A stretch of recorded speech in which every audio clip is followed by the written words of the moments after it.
তালপাকা রোদ্দু উঠেছে। রোদ্দু দেখে তো আর সহ্য করতেই পারিনি। তো চলো বন্ধুরা, রাধে রাধে, শুভ সকাল। তো সোমবার সকালে এত রোদ্দু উঠেছে দেখে আর থাকতে পারিনি। একদম তালপাকা রোদ্দু যাকে বলে।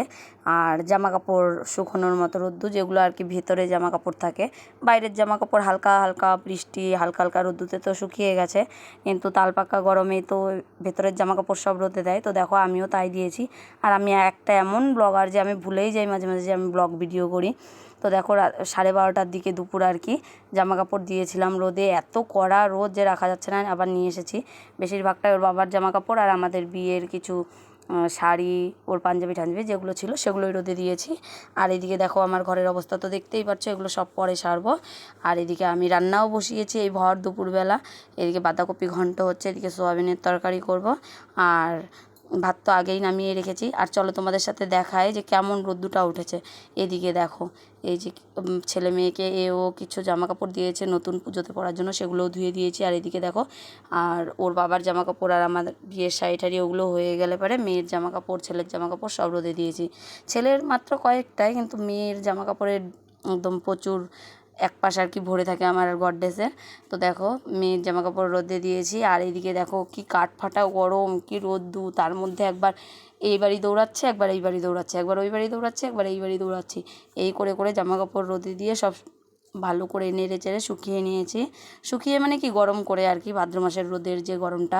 আশা করি তোমরাও সবাই জামা কাপড় দাও এই ভাদ্র মাসের রোদে। তারপরে দেখো এদিকে আকাশটা আজকে একদম পরিষ্কার, চারপাশে কোনো মেঘলা নেই। ওই জন্যই সাহস করে আর কি দিয়েছি।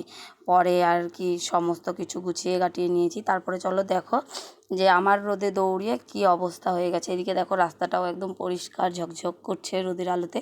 এদিকে দেখো এবাড়ি ওবাড়ি করতে করতে, রান্না করতে করতে গরমে আমার পুরো হালত খারাপ হয়ে গেছে। আর তারপরে কি সব কিছু মোটামুটি গুছিয়ে নিয়েছি। আর টোটাল কাজ সেরে উঠতে উঠতে আমার দেখো কিছুটা গুছানো হয়ে গেছিলো। আর টোটাল কাজ সেরে উঠতে উঠতে আমার 3:45 নাগাদ আর কি কাজ শেষ হয়েছে।